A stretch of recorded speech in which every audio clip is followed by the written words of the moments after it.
আমাকে বলা হয়েছে আমি সুদখোর, বহুবার বলা হয়েছে। আপনারা সেটা গ্রহণ করেন নাই, কারণ গ্রামীণ ব্যাংকের মালিক আমি না। সুদ যদি গ্রহণ করে থাকে, সেই গ্রামীণ ব্যাংকের মালিকেরাই গ্রহণ করেছে।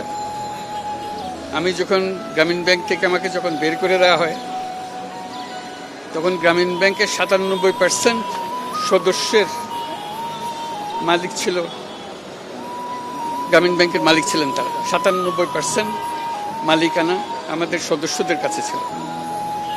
সুদ যদি গ্রহণ করে থাকেন, তারাই গ্রহণ করেছে। আমি একজন কর্মচারী মাত্র, সেটা আপনারা জানতেন। আমি গ্রামীণ ব্যাংকের মালিক ছিলাম না কখনো।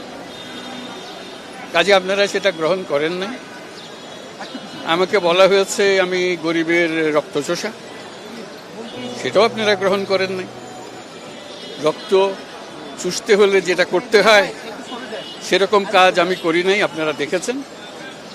আমি ১ কোটি গরিব মানুষকে একটা ব্যাংকের মালিক বানিয়েছি। চুষবো কোথার থেকে? তাদেরকে মালিকানা দিয়েছি, আর কেউ তো দেয় না এই পর্যন্ত। এটা তো সত্য ঘটনা, এখনো আছে তারা মালিক।